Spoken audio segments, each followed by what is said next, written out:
Давай, мяукай. Я включила камеру. О, кушать хочешь? Да? Голодная? Я не кормлю? Зрители жалуются, что я не кормлю, что у меня коты голодные.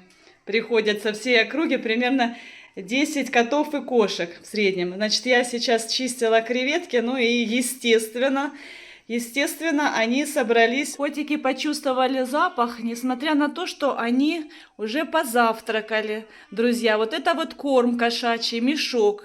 И мы постоянно покупаем, постоянно есть корм. И кормлю я их как некое. Может быть, ты один раз в день их кормишь? Нет, я могу поесть один раз в день. Иногда даже могу вообще не поесть. Но коты едят 3 раза в день. И не только корм. Ну вот им захотелось креветочек. Как вы считаете, вы бы дали, если к вам бы приходили 10, а то иногда и больше котов? Вы их креветками кормите? Мне интересно, напишите в комментариях.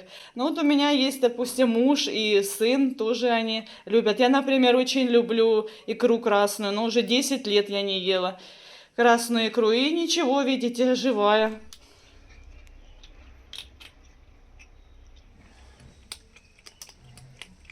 Ай, мои дорогие, я же забыла с вами поздороваться. Всем привет! Вы зашли на канал «Замуж в Индию». Ну и закрою уже тему животных. Значит, мне в комментариях люди как-то писали, что, мол, Наташа, ты специально кормишь животных для видео, для ютуба, а потом, когда ты выключаешь камеру, ты забираешь эту еду. Я даже не удивлюсь, если сейчас кто-то собрался писать или напишет, что, мол, ты вообще этот корм покупаешь для себя, вы сами его едите.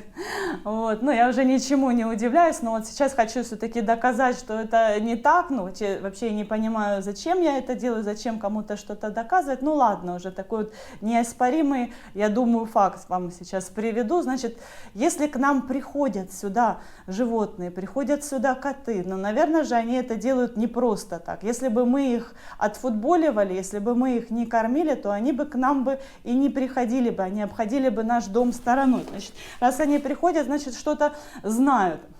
Изначально, вот когда мы сюда переехали, к нам приходила кошка Мурка соседская регулярно, только одна. Вот. Но потом вот быстро сообразили и другие, там ее родственницы, электричество отключили, а я собралась печь пиццу. Ну ладно, надеемся, что это ненадолго.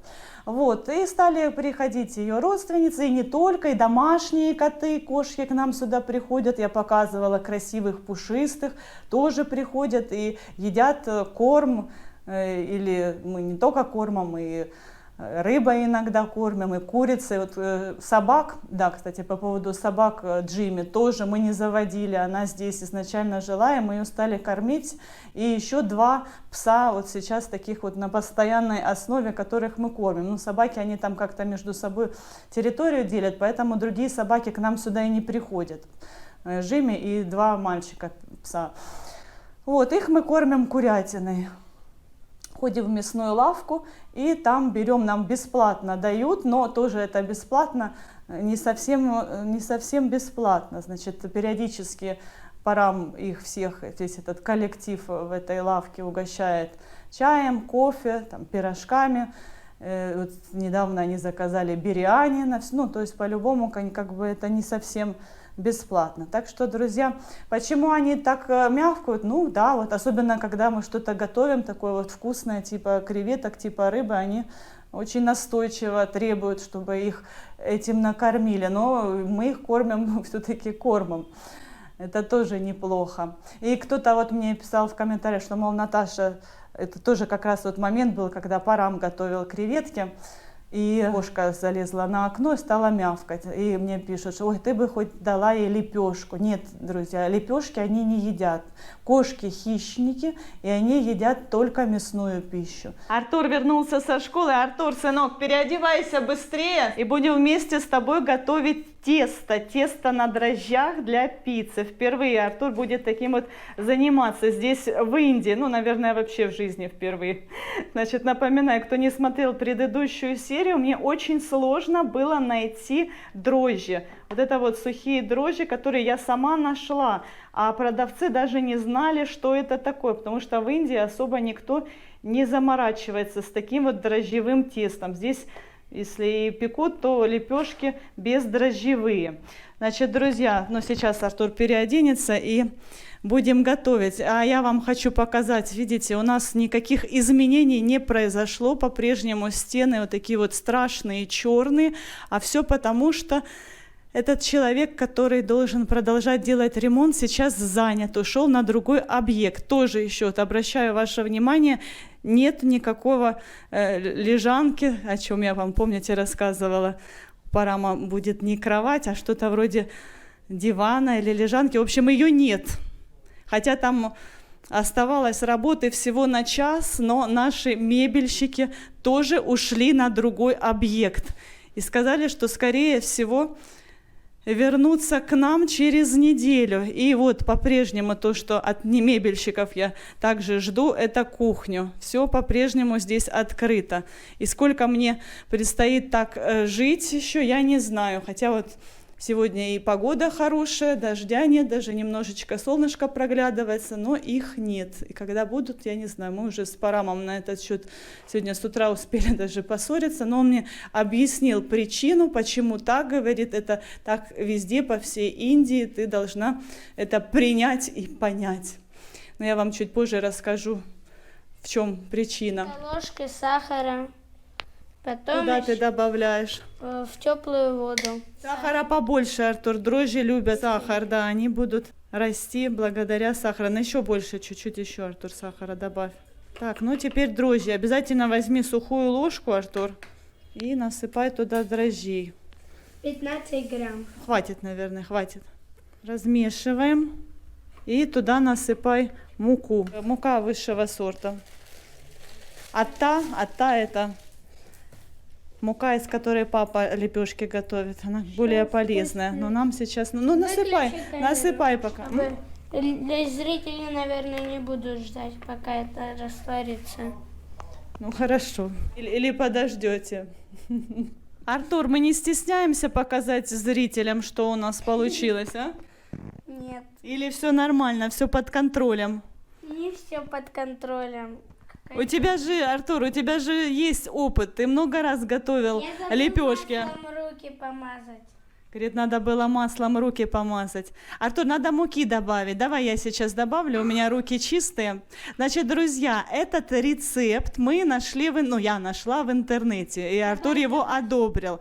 И раньше я никогда не готовила пиццу таким вот образом. Я вообще готовила как-то пиццу на сковороде и без дрожжей. А вот это вот у нас будет первый опыт. Так что не судите строго. Артур, может быть, пока выключим, а? Да. Давай исправим ситуацию, а потом уже покажем. А нет, так придется папу посылать сейчас в магазин покупать пиццу и подложим. Вытащим ее из духовки, скажем зрителям, что это мы приготовили. Я просто, реально, это история из жизни. У меня подружка с моей работы, она так удивляла своего мужа. Пока он на работе, она ходила в магазин или где-то заказывала, пиццу или какие-то тортики, и доставала из духовки уже готовое, а он думал, что это она ему приготовила. Такой вот кулинарный шедевр. Потому что просто некогда было, а тут явно что-то идет не так. Все, Артур, иди, мой руки и занимайся своими делами. Какое доброе тесто получилось. Так, мама его перемешивает. Да, мама? Угу. Пришлось нам, друзья, понервничать. Сначала тесто не получилось, потом электричество не появлялось. Вот опять коты. Коты зовут тебя, Артур. Угу. Обедать уже пора. Котам уже пора обедать. Я еще даже не позавтракала. Ничего. А они уже просят обеда. Но мы сейчас дадим. Сейчас я договорю, хорошо? Котики, подождите, пожалуйста, минутку, и я вас накормлю. Значит, электричество, слава богу, дали. Поэтому вот сейчас Артур в ускоренном темпе натирает сыр. Что касается теста, оно уже успело отдохнуть в течение получаса. И вот, видите, хорошо выглядит. Тесто поднялось, так что я думаю, что все у нас получится. Значит, кто не понял, В теплую воду мы добавили дрожжи, соль, сахар. Все это перемешали, пока оно растворилось, подождали. И в отдельную миску насыпали муку. И потом вот этот вот раствор, так скажем, выливали постепенно в муку и замешивали тесто. Ну, видимо, не совсем ну, короче, в общем, в итоге нормально получилось. Этим занимался Артур, а потом мать опытная включилась в дело и немножечко подправилась. Ну, Артур молодец тоже. Значит, для первого раза я считаю, что все прекрасно. Вот пицца у нас будет, начинка какая у нас будет? Нет, не вегетарианская, креветки. Я отварила креветки, а также панир. Вот, если хочешь, не ешь панир, я съем. Парам. How it smell? Парам как будто бы на запах, как и коты. Парам точно папа твой, Артур, как коты. На запах сразу прибегает. Иди, сына, снимай пробу. Это первая пицца. У нас тесто получилось на 2. И вторую пиццу я приготовлю с паниром. Туда я еще лучок добавлю, а то Артур не хочет лук. Но выглядит аппетитно. Креветки я положила, я их заранее отварила, и вот уже почти в конце я их сверху положила. Может, как-то по-другому надо было сделать?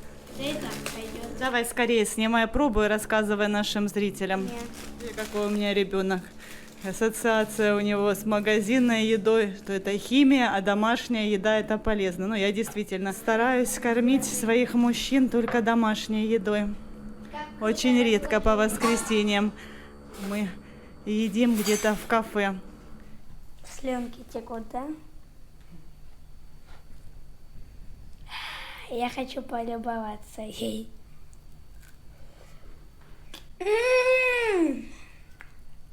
Ножичек положи. Очень-очень вкусно. Ну, слава богу, приятного аппетита. А вот, друзья, и вторая пицца поспела с пылу с жару. Правда, мы уже успели с Артуром ее попробовать, не удержались, на камеру не сосняли. Значит, друзья, эту пиццу я уже готовила на свой вкус. Я добавила сюда больше остроты, добавила лучок, зелени. Это пицца с паниром, плюс еще помидоры добавила.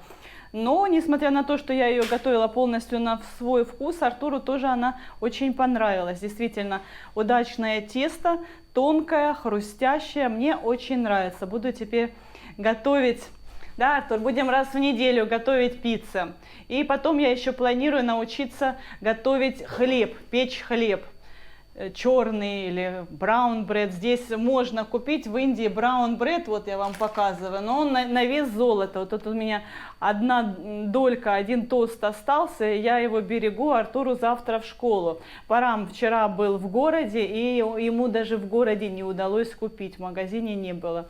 Сюда в Матаран заказывать, мы заказывали, один раз нам привезли на заказ этот браун бред, а потом уже не стали. Говорит, нам невыгодно, хотя мы говорим, что мы 100% мы будем брать. Говорит, нам невыгодно по цене, ну не знаю, в общем, не берут, не пользуются здесь популярностью. Здесь только белый хлеб пользуется спросом, тосты, вот, но он нам с Артуром не очень нравится. Парам приготовил чай для работников, только не для мебельщиков. Пойдемте отнесем чай мужчинам, которые устанавливают кондиционеры наверху, а также окно, исправляют ошибку. У нас неправильно одно окно установили, не той стороной, как задом наперед. Сейчас посмотрим, как Парам на них орал. Господи, по телефону он орал. Я думала, что что-то случилось. Он и так громко разговаривает. Видите, я постираю, сушу сейчас, иду, сушу сейчас постельное и пледы, которые мы купили позавчера. Good afternoon. Ракеш Бай уже не любит, когда я снимаю на видео, стесняется. Видите, это он убирает сам, убирает здесь территорию. Это получается уже не наша территория, но мы там мусор раскидали. И нужно периодически убирать.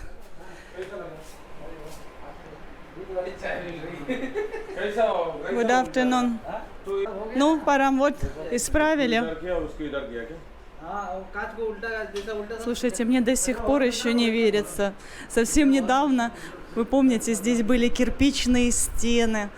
Совсем недавно здесь штукатурили, собирали мебель, а сейчас уже этот номер принимает гостей. Но, правда, не сегодня. Сегодня здесь вот эти вот ребята, допустившие ошибку, очень глупую, ее исправляют. Значит, здесь было неправильно установлено стекло. Стекло, получается, что здесь внутри должно быть прозрачным, а снаружи как зеркальным. Они сделали наоборот, что получается, что клиенты не видели всю красоту, которая открывается с этих окон. В общем, как-то так. Вот, видите, здесь как зеркало. Ну, тоже еще не совсем заделано. Вот тут лампочка будет. Вот, так что еще работа есть. Но главное, что уже можем принимать клиентов. И также кондиционеры сегодня установят во все эти номера. Внизу у нас и так есть кондиционеры. Артур, идем, тебе уже пора на занятия. Вот на них Парам орал по телефону, потому что они не хотели.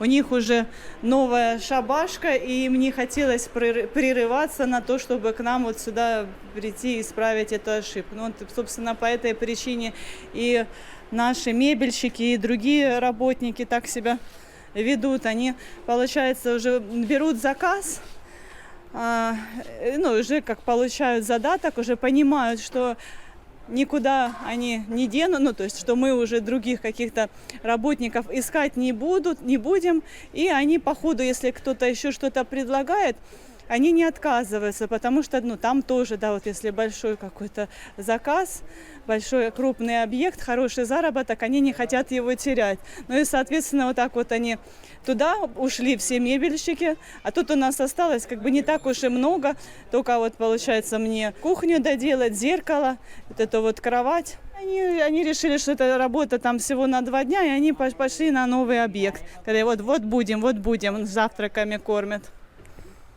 Парам сейчас звонит Артуркиной классной руководительнице. Хочет разобраться кое в чем. Ганпатбай уже, наверное, 4-ю или 5-ю ходку делает. Окей. И его друзья тоже, видите, несут ящички. Значит, что по поводу одежды? Я очень много одежды хочу кому-то отдать, но вот Ганпатбай говорит, что не его фасончики, не его размерчики отказывается. И так и лежат пока у меня кульки с вещами, найдется человек, я так думаю. Там и детская очень хорошая одежда, у него уже взрослые дети, поэтому ему Артуркина одежда не нужна. Моя одежда тоже на любителя, так скажем, тоже не хочется, отдавать классные там джинсы, чтобы они там ими полы вытирали. И по поводу учительницы. Не дозвонился Парам, пока она трубку не берет. Значит, помните, в прошлой серии мы купили Артуру специальные сандалии, которые они носят в школе в сезон дождей. Но сейчас действительно сезон дождей. Вот посмотрите, как пасмурно. Каждый день лед, иногда после обеда, иногда бывает, что и с утра. Значит, Артур сегодня пришел в школу в этих сандалиях, а девочки пожаловались учительнице, Артур и Вигнеш тоже в таких увидел, что Артур в сандалии, он тоже переобулся. Девочки пожаловались учительнице, что, мол, это неправильно, это не по правилам. У нас по правилам с 1 июня начинается сезон дождей, и тогда мы переобуваемся. Я не знаю, или, может быть, они себе еще сандалии не купили, им стало как-то завидно, почему они именно еще и пожаловались. И учительница действительно так сказала, еще рано. То есть здесь смотрят не на погоду, а на вот такие вот дурацкие правила. Не надо, считаю, быть более гибким. Какое-то самодурство. И я попросила, чтобы Парам позвонил учительнице, с ней поговорил. Хотя бы выразить свое мнение по поводу этого. Если, конечно, она будет против, то Артур опять пойдет завтра в ботинках. Просто хотя бы, чтобы они понимали, что они поступают неправильно. Наше мнение, чтобы они хотя бы услышали. Значит, Нандубай покрыл Сверху лаком. Это тоже защита от плесени, защита от сырости. Да, Парам? Будет сохнуть будет до вечера.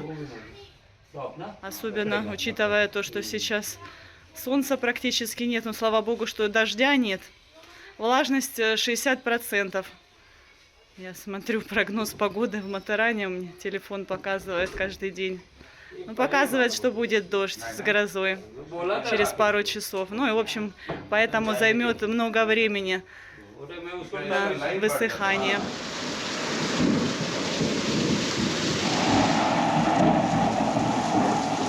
Ух, сейчас нервишки пощекотали. Такой ливень над нами прошел с грозой мощный. И я хотела для вас поснимать видео. Хотела, точнее, чтобы попал звук грома на видео. Но у меня не получилось, потому что мы находимся в горах. А в горах грозовые тучи находятся совсем близко, совсем низко. И получается, я сижу у окна, слежу, вот молния, и я нажимаю пуск на камере, но тот же и гром. В общем, не получилось, не успела. И вот еще что я вспомнила. Однажды, примерно 2 года назад, мы, возвращаясь из очередного путешествия, успели, слава богу, подняться на байке в Матаран. И тут пошел ливень с грозой прямо над нами. Никаких рикш не было, это было позднее время, где-то часов 11, и мы 3 километра возвращались домой пешком. Естественно, до ниточки промокли, но это было не самое страшное. Самое страшное, когда ты видишь вот эти вот молнии, которые спускаются совсем рядом, в нескольких метрах от тебя, вот в лесу видишь, вот, ну, все вот это вот. Ну, это, конечно, потрясающе выглядит, но... Видите, не зря я такая седая. На самом деле, да, было очень страшно. Казалось, что вот в следующий раз эта молния пройдет сквозь тебя. Ладно, не будем о грустном. Да, еще вот сейчас тоже Артур на занятиях. И такие вот моменты хочется, да, чтобы все были рядом. И Парам тоже где-то на улице, там он все укрывал. Я бегом снимать постиранное. Все, слава богу, успела. И вот, кстати, да, показываю вам. Показываю, как получилось. Значит, напоминаю, что вот позавчера мы купили новое постельное, новые пледы. Это моя кровать, это Артуркина кровать. И еще такой момент, я, по-моему, вам не сказала, кровати еще не доделаны. Тут тоже, да, еще будет изголовье. Что у мебельщиков...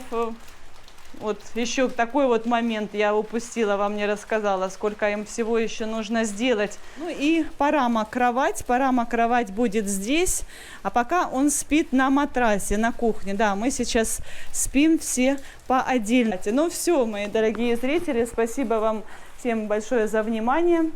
Всех люблю, целую, крепко обнимаю. До скорых новых встреч. Подписывайтесь на наш канал, впереди вас ждет еще много всего интересного.